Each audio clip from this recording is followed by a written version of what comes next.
lazima nimpime, nimwekea hapa. Nimeweka hapa. Sasa nampima nione ako na fever ama ana fever. Oh, si mbaya sana, iko 32. Niweke tena. Inaweza kuwa imesoma uongo. Hebu nambembeleza. Huyu anaitwa Simba. Huyu ni Mkenya.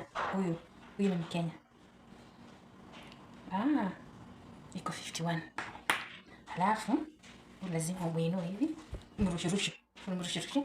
Then umgeuze hivi. Lazima umbembeleze. Umwambie lala ama nikuchinje. Halafu nimfanyie massage. Wanasema ati mnaoshanga mambwa, mnaosha mapaka. Ndio hawa mapaka sasa. Huyu ndo Simba. Aka ni kazuri. Ati by the way, ukiona mtu analilia ati paka yake imekufa, ati anasikia uchungu hadi unashangaa, huyu analilia paka kwa nini?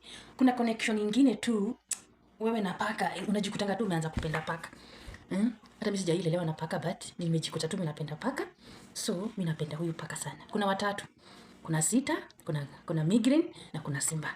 Sasa mimi napendanga Simba sana. Napenda Simba. Kuna connection tu nyingine yenyewe inakujanga tu natural. Sometimes unaweza pata tu amekuwa makorumu yangu hataki kwenda kulala. Alafu tu nikamuonesha tu. Yaani hiyo upendo ilikuja tu natural. Sasa kuforce no. Hiyo kupenda ilikuja tu natural. Naipenda sana. Tenge kwa uwezo. Ningeenda nayo kwa kwangu lakini unajua nini? Unajua ni kwa majuu. Sasa nikienda na hii paka watasema amekuja na majini. Amekuja na majini. Na hii si majini. Hii ni Simba. Si ndio? Simba, lala tena nakufanyia massage. Lala tafadhali. Lala tu uzuri, usijaribu kuleta kibelembele. Nakufanyia massage. Huyu tu lazima afanywe massage. Abembelezwe. Lakini kichwa ngumu kama Mkenya. Lala nakufanyia massage. Unaweza pata nataka kupigana. Tupigane basi. Umeona? Si unaona? Umeona? Anarusha mikono. Alafu unamfanyia hivi. Nampima.